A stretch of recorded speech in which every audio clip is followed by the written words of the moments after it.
moment for this to Sure. and I'll start bidding. Yeah, it looks like it's live. So I'm going to say hello, welcome. My name is Drew Clark, editor and publisher of Broadband Breakfast, and welcome to Clyde's of Gallery Place for our very first Broadband Breakfast for lunch.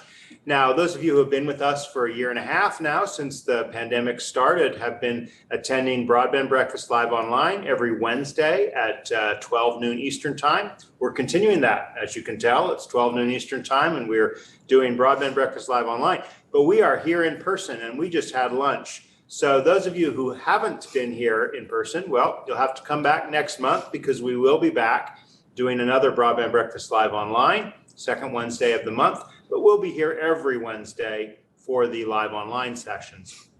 I have two wonderful guests with me, and we will introduce them just now and have a great conversation about some aspects of 5G technology, Internet of Things, and the way their respective organizations are advancing and driving communications.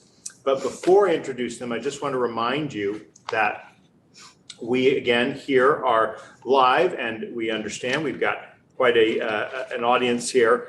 We certainly welcome you to type in your questions via chat. I should be able to see those later on in the conversation. We'll get to those, but we also want to encourage you to share and let others know about this conversation and other conversations for those of you who are watching on some of our other platforms besides Zoom. Finally, before we turn to our guests, I want to mention that our conversation next Wednesday, September 15th, will be a discussion with Broadband Now about some of the service metrics that exist for measuring broadband. Much talked about discussion point. We've had conversations in recent weeks about the stimulus, the broadband infrastructure bill, and how it will affect service quality in the coming months and years to come. Well, with that, let's go ahead and turn to our two guests. We have Doug Smith, who is the president and CEO of Ligado Networks. Doug is responsible for directing the entire vision of the company and its state-of-the-art communications assets, which includes network solutions, increasing capacity, accelerating the delivery of next-generation technology, and has more than 25 years in domestic and international telecommunications and wireless industry. Thank you so much for being with us, Doug. Thanks for having me, Drew. Thanks for hosting. It's great to be here with you and a good friend, Steve. It's really particularly nice to see us in person.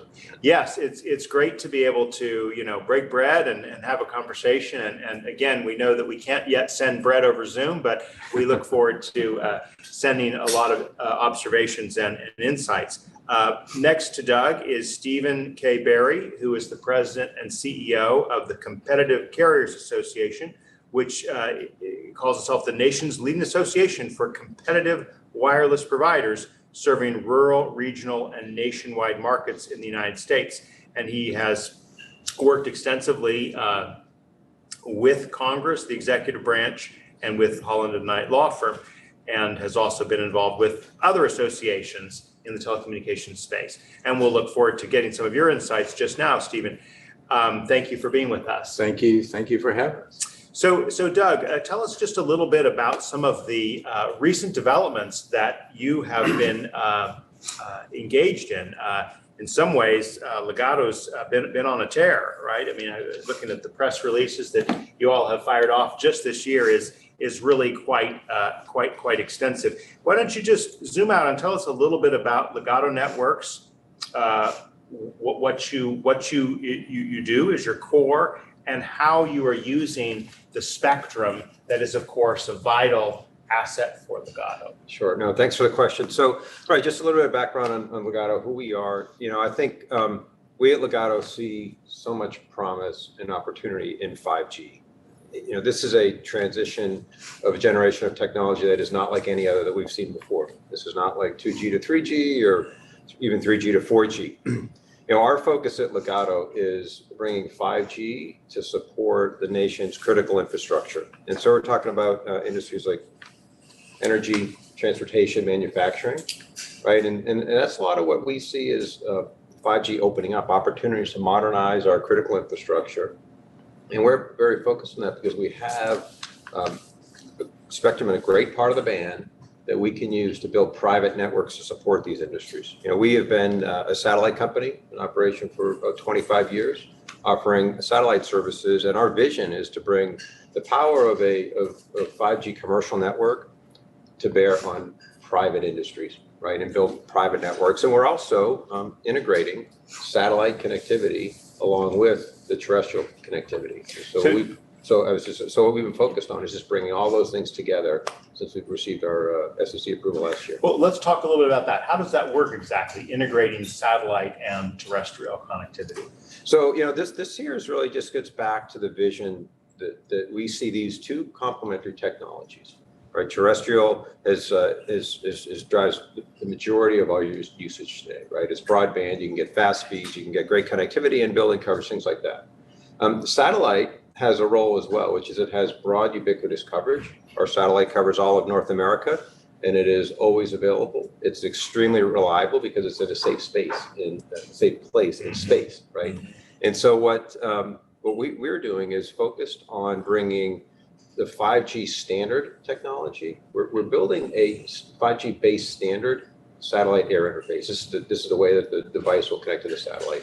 And so by aligning that technology with 5G, it makes it that much easier to integrate into a single device. So that your device that you carry in your phone, when you need or want satellite connectivity for all of its usefulness and purposes, you could have it right there in the palm of your hand. So do those devices exist right now? Well, actually, so you mentioned what we've been announcing. So since the FCC approval that we received last year, we've been building out the ecosystem, and that includes getting our spectrum into the 3GPP standardization body. We received approval for that in June. We've also reached a number of agreements with equipment manufacturers, companies like Nokia and Mavenir, to build out the technology that we need to deploy. How soon can I get a phone that makes satellite calls and terrestrial calls? So this is the exciting part. We with a lot of these agreements that we have, we're looking at really the first half of next year to start to test and trial these services. We'll come back to some of these technology developments and that exciting buzzword 3GPP that just rolls off at the tongue. But let's get Steve in this conversation. Stephen Barry, tell us a little bit about the Competitive Carriers Association and how you are different from some of the others that may be a little more noisy and visible in Washington, but certainly not representing the breadth of rural America that you do. Well, I appreciate it. We prefer to think that we maybe punch a little above our weight class in that area. We are an advocacy organization, a voice for competitive wireless carriers. We represent almost 100 wireless carriers throughout the United States, from some of the largest carriers, i.e. T-Mobile, down to some of the smallest carriers, 5,000 or below. Many of our members try and effectively serve rural areas that either no one else cared to attempt, or they're the most difficult to serve areas in the United States.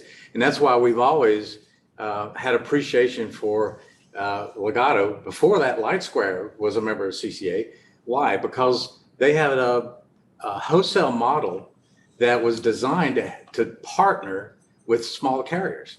And we have carriers out there where the capital expenditure for the return on investment is very difficult to make a business case.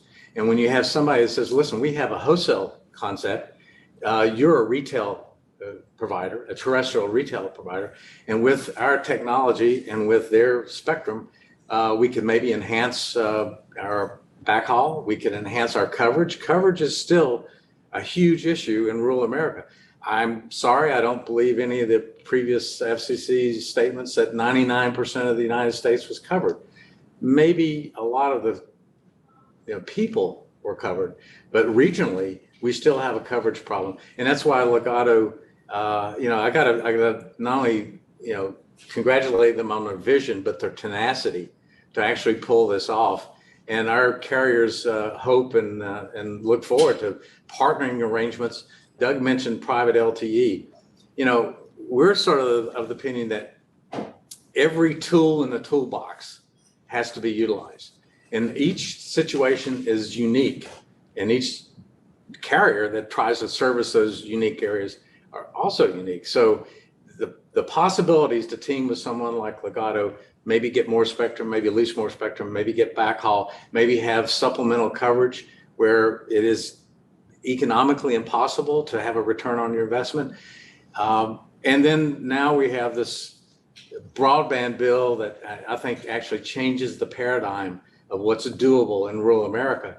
And I think Ligado is in a great position to help small carriers pull that off. Well, let's talk about that, Doug. How does Ligado work with small carriers? What are ways to collaborate? Is it a kind of a spectrum play? Is it working on you've discussed the handsets already, kind of being in a handset that does satellite and terrestrial communications, obviously, or maybe not obviously. I'm presuming the terrestrial communications would come from a provider like one of Steve's members, but talk a little bit about that collaboration. Sure, yeah, that's great. No, and I appreciate Steve's comments. I think we look at things like rural America. Yeah. We have spectrum that can help that, and so we're talking about the L band here. We're talking about the L band, 1.5 right? Gigahertz. That's right, and so and the spectrum it's we call it the sweet spot. It's in that 1 to 2 gigahertz band of spectrum, and that's it's a sweet spot because it really does balance broad coverage. It has good in-building penetration. You can get a lot of square miles out of it. Not all spectrum works the same. And as you go higher in the spectrum bands, and what we're seeing released into the market for things like 5G, the spectrum in the 3 gigahertz and higher, that simply doesn't cover as far. It has great utility in terms of being able to offer high speeds, particularly on kind of the downlink, going from the cell tower to the device. But it does have challenges on coverage. Mm-hmm. The infrastructure that exists today is largely built around the spectrum in this lower midband, the same 1 to 2 gigahertz band. And so that's what the infrastructure supports, meaning, the spacing between cell sites. I like the way Steve describes it, which is use every tool in the toolbox. Yeah. Right. And so I think what we can do in terms of partnering with some of Steve's members here is let's look at all the spectrum that's available. Our spectrum in this 1 to 2 gigahertz band, deployed in connection with spectrum in that 3+ gigahertz band, can really help accelerate coverage and 5G deployment. We've had a number of sessions of Broadband Breakfast Live online on 5G. One was called a no-nonsense guide to 5G, and we covered a lot of different aspects, including the spectrum sharing, the spectrum slicing aspects of 5G, namely that there are really so many bands in which 5G compatible devices can operate. Talk a little bit about that, and in particular the L band at 1.5 gigahertz, which you just identified as a very good band for penetration in building and so forth. How does Ligado play in this space of 5G in terms of devices and spectrum? Great. Yeah, and I'll talk a little bit about what the industry has been focused on here, because this just come right back to use every tool in the toolbox. The approvals that we received in June of this year at 3GPP enables our and let's define that. What is 3GPP? Oh, sorry. Yeah, it's essentially the worldwide standards body for wireless. It's so obscure, no one knows the acronym, but it is a standards body, correct? An international standards body. That's right, and it actually stands for the Third Generation Partnership Program. You did know. Yeah, I do know, right? It's a little bit outdated in its name, maybe, but it is the standard for wireless, right? And so, we were so pleased to have our spectrum. Our spectrum was approved for the 4G standards as well as the 5G standards. Mm-hmm. And I think in the industry, what you're seeing in the industry now is a recognition that we have to use all these different blocks of spectrum to their strengths in order to solve, the issues that we have, which is keeping up with capacity and coverage. And so, in addition to our spectrum being approved, we're also, we've been approved for, and you'll see this in the industry, which is, there's been a technology focus, which is let's make the networks easier to kind of pick and choose. So in 5G, you might hear about millimeter wave spectrum, very high in the band. That's great for things like broadband to the home. Maybe it's a fixed wireless application. Right. Things like our spectrum in the 1 to 2 gigahertz, that's really ideal for mobility. If you're out and about and you want to connect in building, it helps with that because it works so well. But being able to deploy these in combinations is where you can unlock the power and actually tap into the high potential of all these different bands because they are different. So from a carrier's a rural wireless carrier's perspective, Steve, how would one of your members kind of work to incorporate the LTE, the 5G experience? Just walk me through how that's going to work for your carriers, what needs to happen with Ligado and Well, Ligado gives them another option. Now, I didn't mention that we also represent all the OEMs, the vendors, the suppliers that actually service the wireless industry. Several announcements that Ligado has had with Rakuten and Mavenir, Parallel Wireless, Samsung, Nokia, they're all members, and Ericsson, all members of CCA. And they work with our small carriers, and they too want to find the most efficient, effective methodology to cover areas that, quite frankly, cost and return on investment, continues to be an issue of concern for any private company. Ligado gives them options, gives them the ability to maybe expand their coverage area where it may take years to build out. Towers can be built probably a lot faster than, fiber to the home, but you need fiber to the tower in many instances, and you need backhaul. So there are interim steps that you can immediately task Ligado with and provide that service. The thing that gets me with all the discussion about broadband is, what is broadband? We've had this debate on, it's 100 down, 100 up for fiber fixed. It's 100 down, 20 up for fixed wireless. And then we have a 5G standard. Now that's mobility. 5G mobile services, 35 down, 3 up. 25 down, 3 up is just mobile broadband. The main issue that I think we ought to start with is connectivity. Everyone would like to have ubiquitous mobile connectivity. And that's what Ligado can help you start with. And, talking about speeds or gigabit speeds doesn't mean a whole lot to someone that has zero connectivity. So that's do what is possible, walk before you run.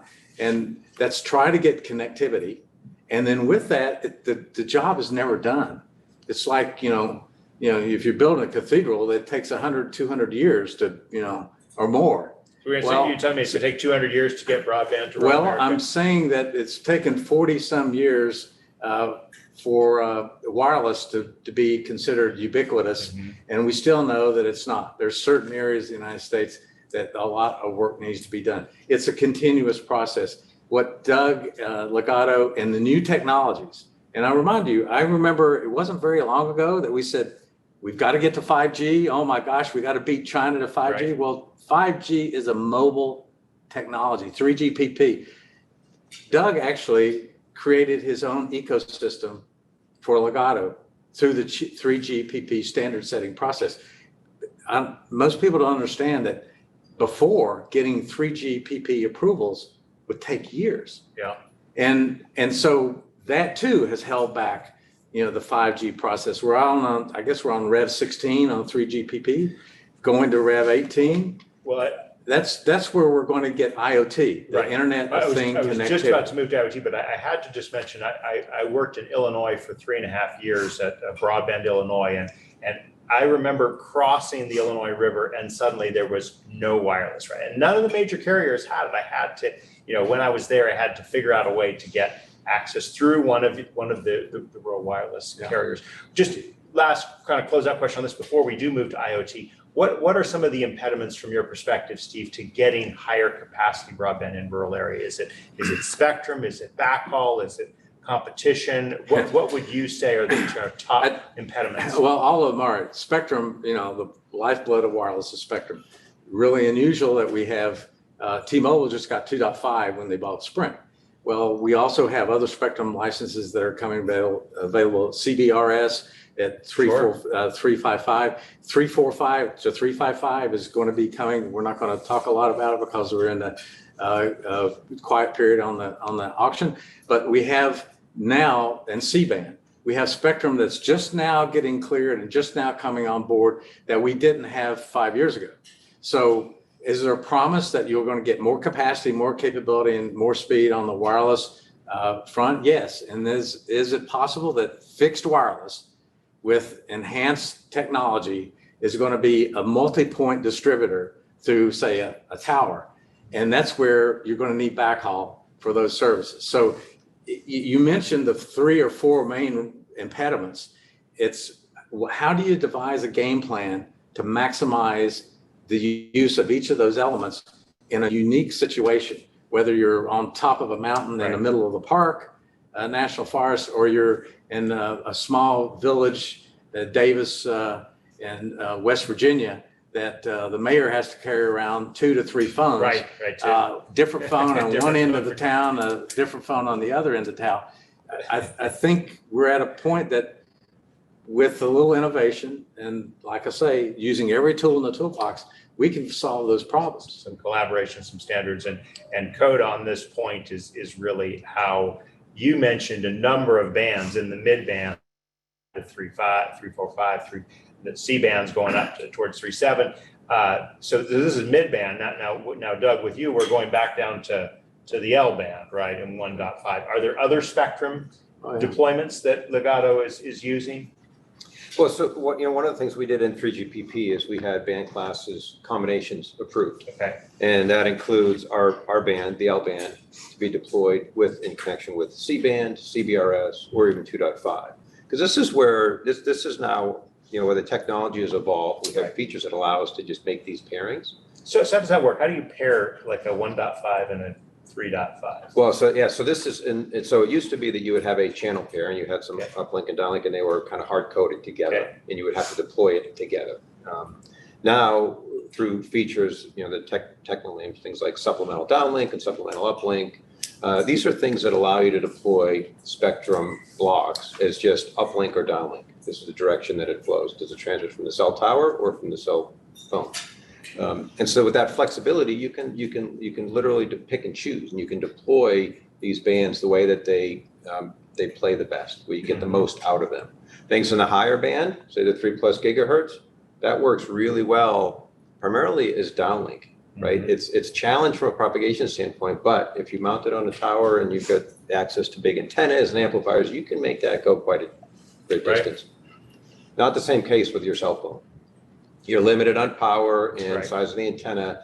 And so what really has to carry the day is the spectrum itself. And so you want lower band spectrum on the device. And that's why we have an opportunity here to try and pick and choose from these bands. The L band is great to get that connection back up to the cell tower because it's in that 1 to 2 gigahertz, what used to be the mid band. Yeah, exactly. We keep moving up. So I don't want to leave the IoT space because you did talk early on about how important the energy and transportation management markets are. Talk a little bit about what is, from your perspective, IoT use cases and how is Ligado working to help in those use cases? Absolutely, and we're working really on 2 fronts. I think the first I'll just talk about 5G, private 5G, right? So if you think about some of the use cases here, and these could be another way that we could partner with the CCA members, right? So if you're in an area and say the utility wants to have their own network, think about all the promise of modernizing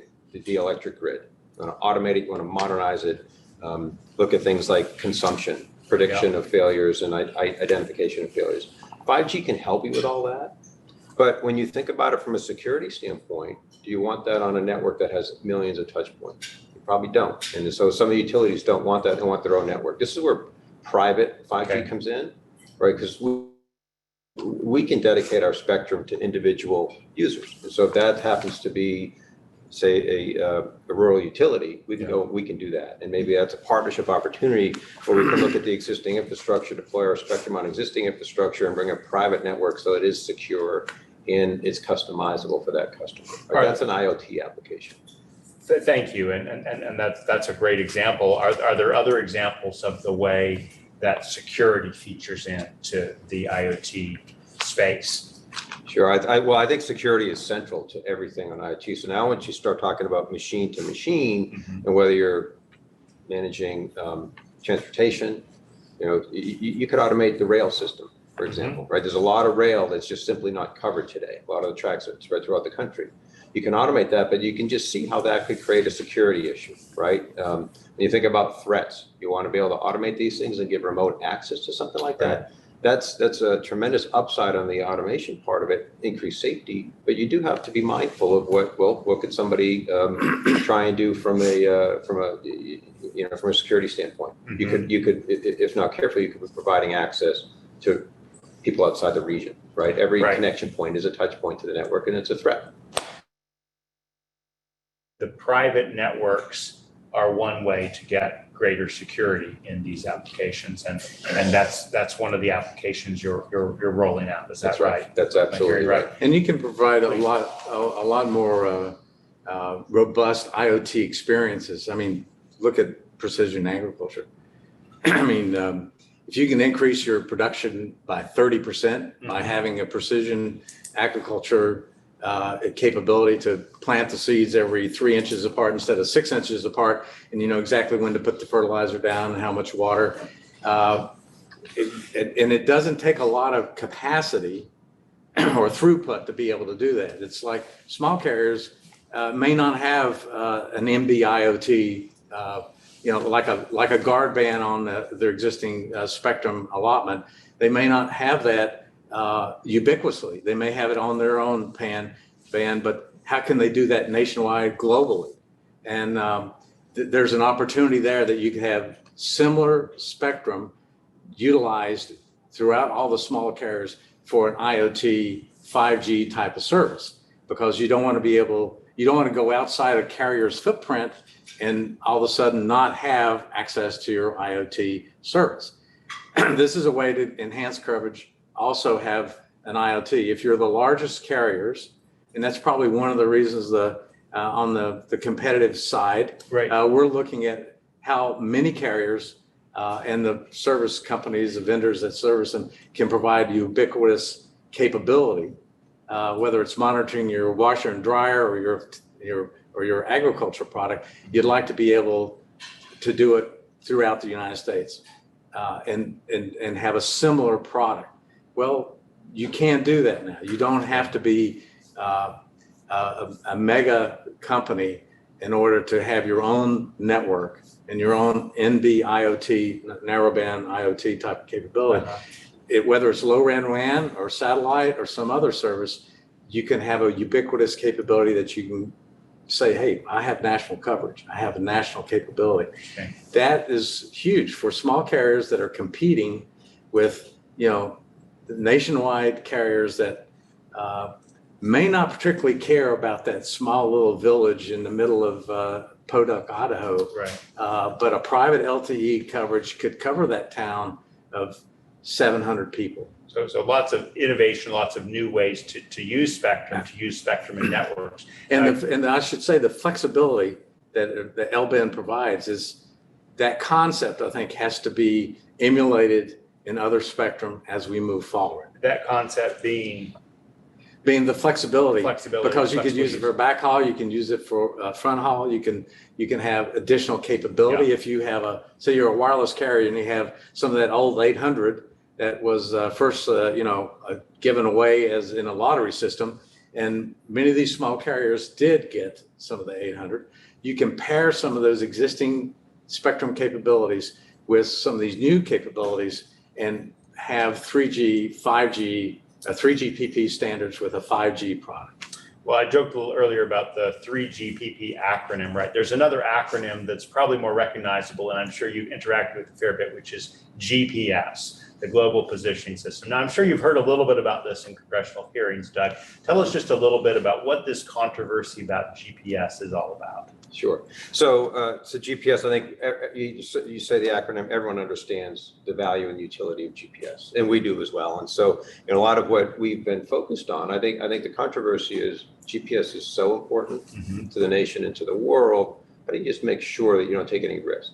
And so what we've done through working with federal agencies, the FCC and others, really over the last 10 years, is to work to make sure that what we are doing, because our spectrum does, it's in the same neighborhood. It's nearby, right? It's nearby. There's like 23 megahertz of spectrum that you've basically Set aside. given up because it's a little too close for some people's comfort. Is that right? That's right. That's right.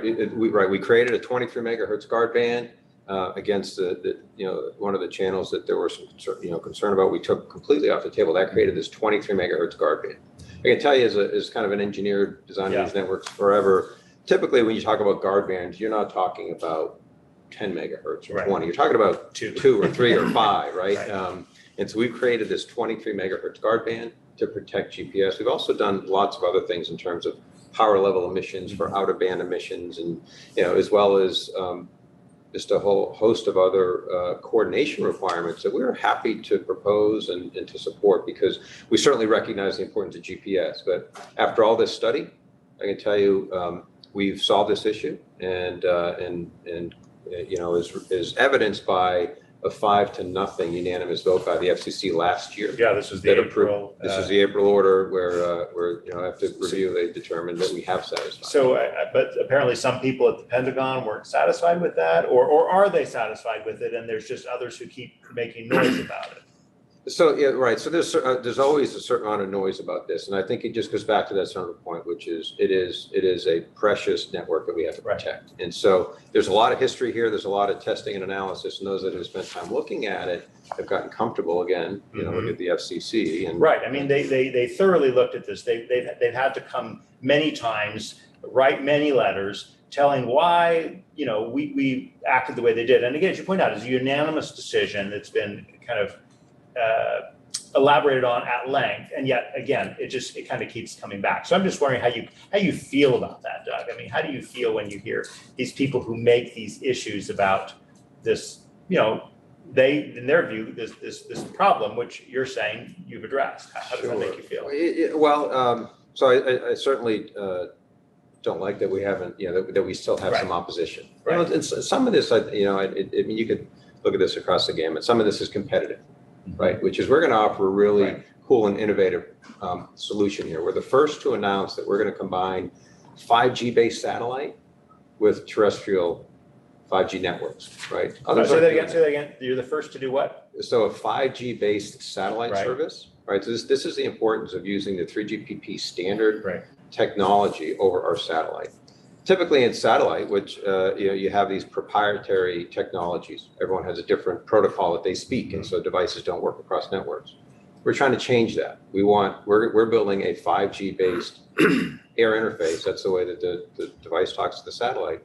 So since it'll be based on the 5G standard, that means lower cost, because now we're talking about the chipset volumes that 5G standard has to do. So we're going to bring the size of this device down, we're going to bring the cost down, and we're going to allow seamless integration with 5G terrestrial services. That's a threat to some competitors. Right.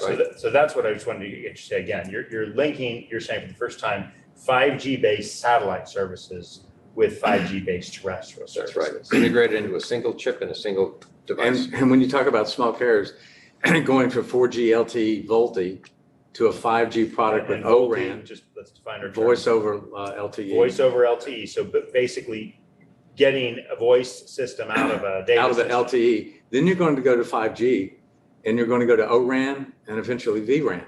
So if you're going to get OpenRAN 3GPP standard RAN, random access network antenna and download it to your network and your core, wouldn't it be nice to have your additional, say, ancillary coverage capability from a satellite system that has the same standards that you have in your network? Well, this is exactly what I wanted to go to next, is the ORAN, or Open Radio Access Network. What is it? Let's ask Doug first, but then I'd like your take on it, Steve. How big a deal is it? Is it on its way up or down? And talk a bit about how the Mavenir and other entities you're working with are developing ORAN compliance solutions. Sure. Yeah. So first, what is ORAN? ORAN, it's an open RAN. The RAN is a radio access network. So think about the equipment at the cell site, the radio that communicates to the user's cell phone. Yeah. By opening that up so that it's no longer tied to the network, it gives you a lot more flexibility in how you can deploy it, and which vendor partners you want to work with, right? So instead of essentially buying a package network from somebody, you can say, in our case, Mavenir is developing our ORAN. Now that ORAN base station, that will work with any technology that we want to choose, any partner that we want to choose deeper into the network. And so that creates some more flexibility, more competition. It helps lower cost. We can work with in the private space. If we go to a private network and we work with a large enterprise that has certain relationships that they have in terms of their web services or their back-end infrastructure, we can integrate in to that very easily, and they can continue to use their same vendors that they've already partnered with, and we can bring the OpenRAN solution that we're developing with Mavenir, right? So we're really excited about that agreement that we have with Mavenir.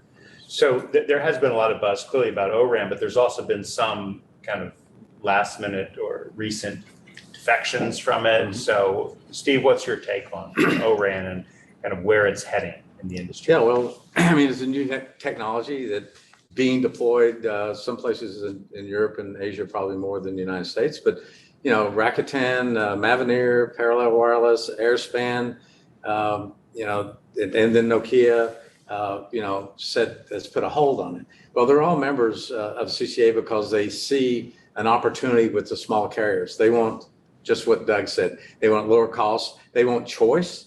They want to be able to choose their partners and not be essentially hostage to a proprietary network and a proprietary RAN system. If you have a core, which everything comes back to, that's where your BSS and OSS, your information billing system, your billing operating system. You would probably like to have that compatible with the rest of the features of your network. So we see great promise there. But like I say, it's being deployed now. It's sort of a new technology, and there's a lot of new things to be worked out, especially on the security side. Most ORAN elements, you would have to put some type of security package within that element before you go back to, say, your core. Well, that's being worked out, and I think there's a great energy behind the ORAN concept because of the technology freedom that it gives you going down the road. And I think we're going to see some of the larger OEMs enjoy that same technology. Nokia, I think, is a little different. They pulled back a little because there's 3 companies that were clearly identified as closely associated with Chinese military and potentially subsidiaries of Huawei or other companies that either executive order or NTIA or FCC, determined suspect. And so I think they're being cautious, and I assume that our government officials will thoroughly review those. And I think they came out with around 160 companies that originally, when the executive order was originally drafted, that needed to be reviewed. So I think we'll cautiously go down that pathway, and hopefully when we do the rip and replace program, we'll be making good decisions so these small carriers that actually want to replace Huawei equipment can make the best decision, and we don't have to revisit it later in the game. So No, this has been obviously a big recent change about the security, the national security and the supply chain. Yes. One other thing I'd like to raise we haven't talked about is mapping. Okay. I mean, this has been broadband mapping. No, you're speaking to the choir. This has been a big issue. Big issue. And so give us your take on how we get it right finally. I think the perimeters that we identified in the data broadband bill. I mean, not often do you see a legislative vehicle that is specific and is clear in some of the perimeters that they would like tested, so if you have broadband or not. Just seems to be taking so long, taking the FCC a very long time. Well, and now we have NTI saying they're doing their own map. I wish to goodness that we'd. Well, the NTIA map, in fairness, is like a state partnership for getting broadband information from state entities. That's the intent.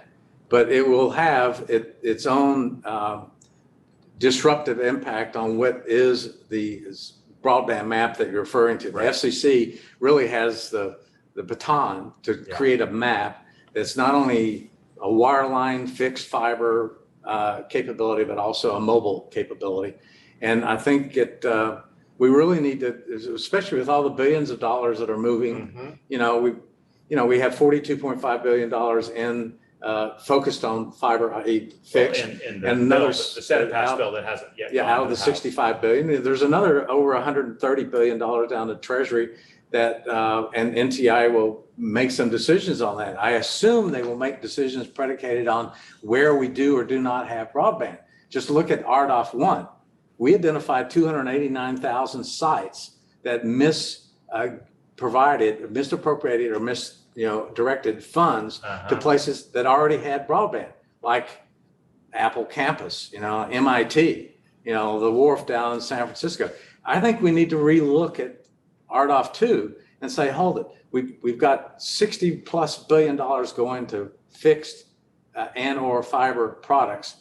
What we need is 5G ubiquitous connectivity. Well, and thanks for raising this. We definitely need to keep in touch with you on this issue because we do keep covering it. We're going to open up to questions, but in just a moment. But before I do so, I want to get your perspective, Doug, on spectrum sharing. Okay, and we hear that term a lot. We hear that a lot in the mid band. We hear it in slightly higher in the 12 gigahertz band. You have described the way you at least started to describe some of the things you did to make sure to accommodate the GPS just south of the 1.5 gigahertz. Could you just speak a little bit about your philosophy of the concept of spectrum sharing? Is that something you make use of in the spectrum that you have license to, or is that sort of not a word you'd kind of care to use in terms of the technologies that Ligado uses? Yeah, I think we're certainly a fan of spectrum sharing, and it goes right back to what Steve said, which you have to use every tool in the toolbox. Yeah. And there's a role for unlicensed spectrum. There's a role for maybe lightly used spectrum that's available, when say if there's a government application that doesn't need it in an instant in time, and you can share that. Very much a proponent of that. I think that that's important, and that's a way to unlock more spectrum use. Ours is a little bit different because our spectrum is licensed to Ligado, so it's not government spectrum that we're sharing in that sense. Our process has more been about how do you actually have compatible uses in the neighboring bands, and that's something that we all have to do, right? The spectrum band is ever changing, and I think just as good spectrum neighbors, you always have to worry about what you're doing that might impact your neighbors. And in the case of GPS, what we've done is we've just tackled a problem where we solved it. We solved it by eliminating some of the use of our spectrum just to provide added protection. It's, I guess you could call that similar to spectrum sharing if you wanted to. Well, just by analogy, right? This is a debate that goes on more in other bands than necessarily in this one, but I wanted to get your perspective on it. We want to invite your questions. If you're with us via Zoom, feel free to put them in the chat bar, and I can see them here. Or if there's thrown on our system, we'll certainly look to get those. We do have one question here that's just come in about are there any talks about 6G as well? That seems to be a topic that is starting to come up. Could you talk about 6G versus 5G?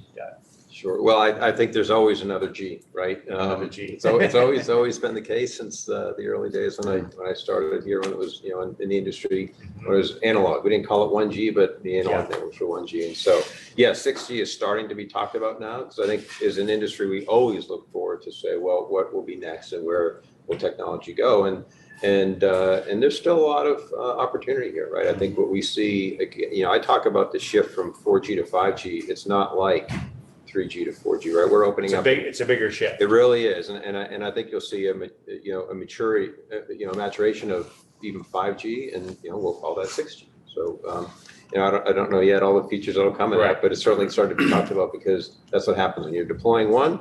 You start to look at what's the next one. You got to look at the next step. So, do we have a question in the audience? I'd follow up on that as 4G LTE VoLTE, everyone said was the building block to 5G, 5G SA standalone or 5G non-standalone.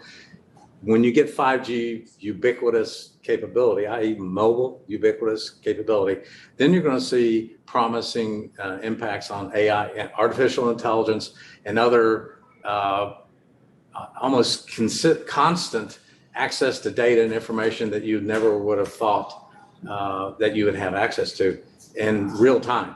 And so, like Doug said, there's always another G. And I think go back to your other question about spectrum sharing. Not only spectrum sharing, what is your take on spectrum that? sharing, but also network splitting or spectrum splitting. There's two different thoughts of that. You can have dedicated spectrum that's used for a particular purpose, and you have multiple users on there that split the slices of channels within that spectrum. Some people call it spectrum sharing. I call it network slicing.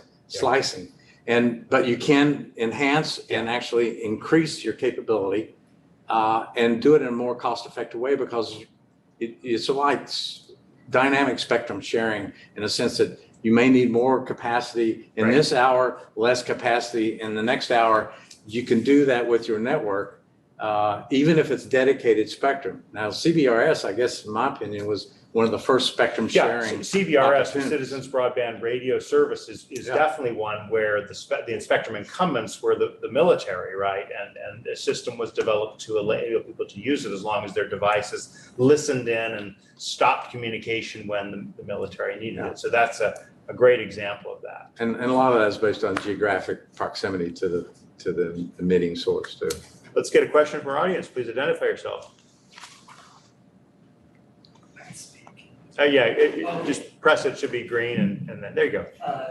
I'll from Broadband Breakfast Club. Question really particularly about utility pole access. We talk utility pole access, so I'm wondering if that factors in largely into broadband deployment, first of all, and second for 5G, attaching equipment onto those poles by the telecoms, the utility owns the poles. I mean, we've seen lawsuits from the major telecoms about, telecom access or timely access. So I guess my first question is that a major concern from your perspective?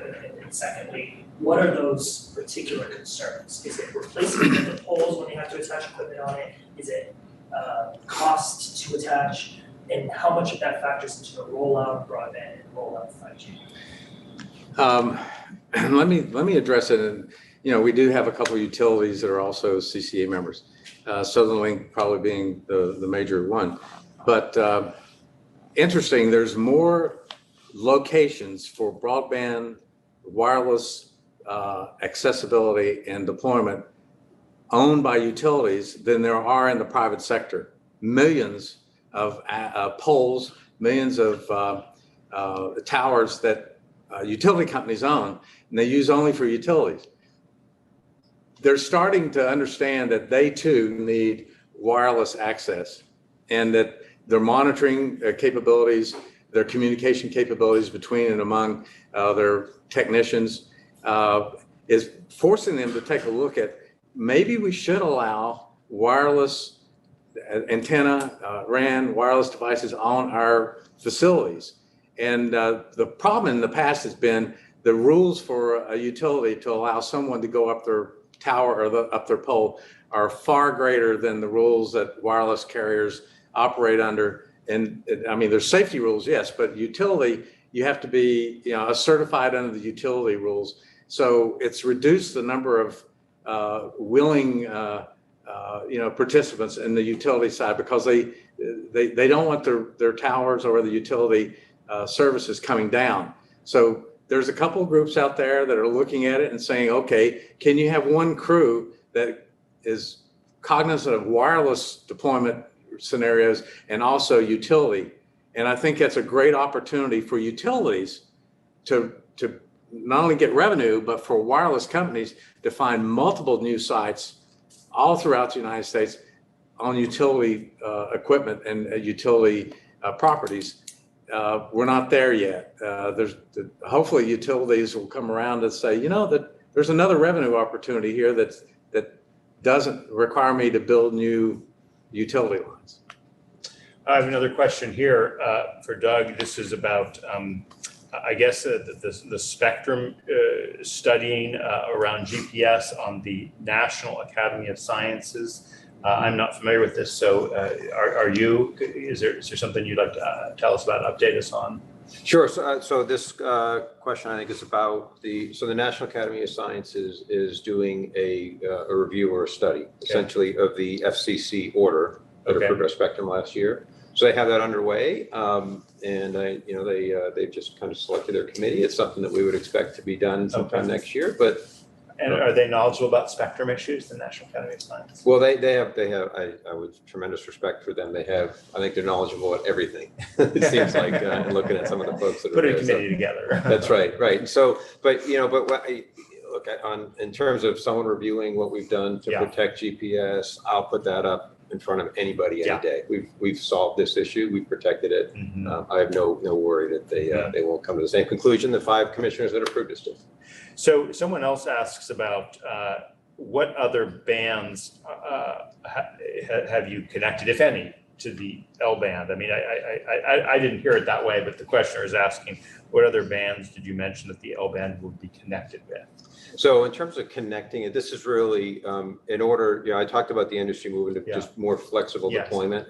And so in the 3GPP standardization process, we've enabled and received approval for spectrum combinations of deploying the L band along with CBRS that we've talked about. The L band to be deployed with C band and the L band to be deployed with 2.5 gigahertz. Okay. And that works the way we were talking about earlier, just, the flexible joining of the capacity and the equipment. Is that That's right. It really allows you to maximize the utility of each spectrum band. They all have their own attributes, and so this is how you can maximize both coverage and capacity by having different amounts of spectrum on, say, and operating in 2 different directions, using different bands that way. And so, the 3 that I mentioned, that's just a start. As more spectrum comes to market, these additional combinations will be enabled. Great. It's interesting. Marty Cooper, who invented the cell phone, years ago had a company called Arius, and what he was doing was unichannel 2-way communications over the same spectrum slice, and much more efficient. But I don't think the world was ready for it at the time. But that's interesting idea that's been around for some time, by being able to split the 2 slices, but give flexibility to its type of use. I think you've done a little of both. So I haven't talked to Marty in a while, but we should ask him if he is proud of that. So. We have another question here. It says, please say something we do not know about the network life cycle management. Do you want to take that? What would you say about? I am gathering. I don't know what the questioner is fully getting at. Maybe the questioner will supplement, but by perhaps 5G to 6G, or the one technology to another. You want to take? Well, I think that for those carriers, Yeah. we're talking about devices. I mean, not only do you have spectrum needs, but devices. And a lot of the new technologies, a lot of the new uses of spectrum is driven because of availability of devices that work on different slices of spectrum and different technologies. So, we have this debate among several carriers about closing out 3G. We had this debate when we shut down analog after 20 some years. Right. So when you do that, your devices also either no longer work, or they have to work on new technology. So hopefully they work on 4G LTE, maybe they work on 4G LTE VoLTE, and then some of them will work on 5G. So we're going through a transition through all our devices as we also transition our technology in the networks. And think about it. If you're a carrier and you have $6 to $7 billion of investment in devices out on your network, that could be a pretty costly proposition if you don't life cycle your network and your handsets and your new capabilities in a measured and thoughtful way. because you don't want to leave your customer out there, your consumer, with no coverage, especially no 911 service or no IT, IoT, or 5G service. So yeah, it's gets to be a very complicated dance when you're talking about networks, and that's just a single network. What about all the other networks that you connect to have a ubiquitous roaming capability? And that's another reason why Ligado has a promise for smaller carriers. We'll turn to kind of closing statements in just a minute or two, but I want to kind of just drill into this question about private networks one more time, just if only to get satisfaction on my end. So like, are we talking about for business customers and enterprise customers, or is there a kind of a mass market for these types of networks? Now the focus is really on enterprise customers. Okay. So, whether you want to automate a manufacturing plant, you want to, we talked about the electric grid, gas pipelines. These are large enterprises that they can really benefit from the full power of 5G, have the resources to do it, and want to be able to customize it for their own use. Okay. And for small carriers, you've heard the idea of the concept of anchor tenant. Well, some of our small carriers, anchor tenant may be a mining operation.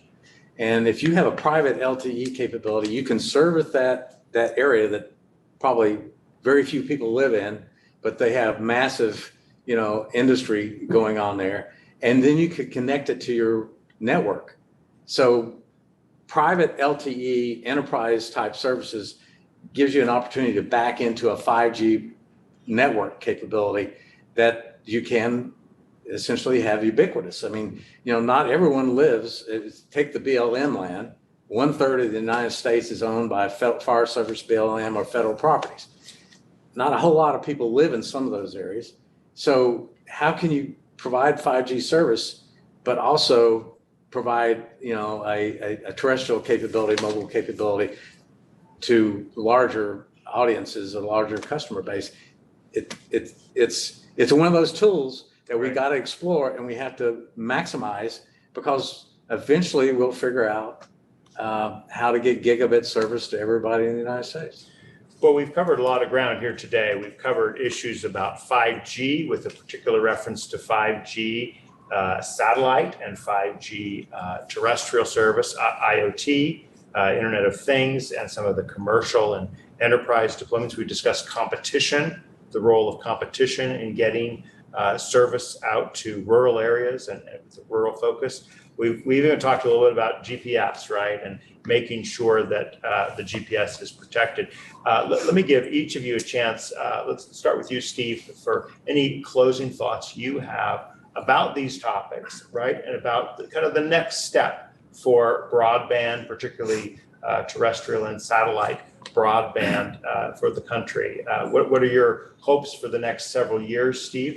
And Doug will give you a chance to close us out. No, thanks. And again, thank you for having us and being willing to listen about the trials and tribulations of all the competitive carriers in the United States.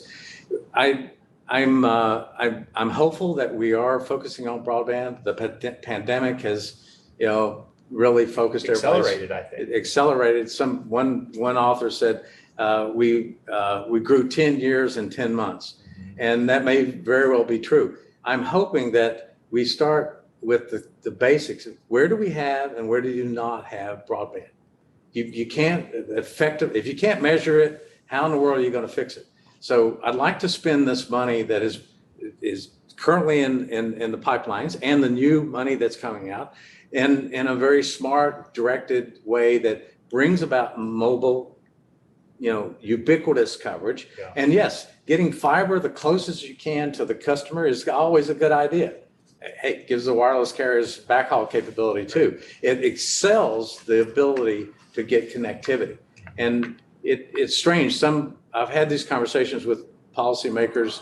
We're going to get broadband. We're going to get broadband to the farmhouse. I said, well, do you realize 97% of the people on that little wireless phone, and getting broadband to the farmhouse may not get you any access at the feeding lot or at the barn or the back 40. Yeah. And that happens all throughout rural America. And I hope that we realize that, you have all the tools, but you have broadband, fixed and fiber, and then you have mobility. And until we get ubiquitous mobile, the same services that you would get in an urban suburban area available in a rural area, we're not connected until that happens.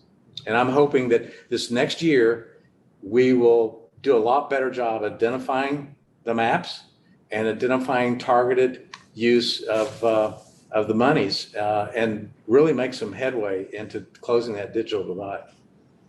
Great hope. Thank you, Steve. Doug, final thoughts. Sure. So I would echo Steve's comments about just, there's always been an industry issue, which is how do you just push more broadband out? And so I'm very pleased to see that there's dollars to do that, both in fiber and wireless. I think, look forward to that. I think on the 5G conversation that we had, what I'm looking forward to is, we've developed a technology now. It's coming. It will be available in the near term. We're talking about months and into next year. And so for the next couple of years, what I'm looking at is the implementation of that, the deployment of these networks where we can actually unlock the power of 5G. Because I still don't think folks, fully grasp what it can do for us and what it can do for our country's infrastructure. So really looking forward to all those opportunities. Well, and again, just the kind of the big thing that I took from this is how you have been using satellite applications and terrestrial applications, and making use of spectrum for both satellite and terrestrial is exciting. It is. Yeah, we're excited about it. Well, and with that, we want to thank our guests for being here with us. Doug Smith, CEO and President of Ligado Networks, Stephen K. Berry, President and CEO of Competitive Carriers Association. I want to remind our audience that we will be back next Wednesday at 12 noon Eastern Time with a discussion with Broadband Now about a new broadband survey that will be fully unveiled at the Broadband Community Summit in Houston, Texas from September 27th to September 30th. We look forward to seeing you there or seeing you online, because we will be doing remote sessions at the conference. Thank you again for being with us, and we'll see you next week. Take care.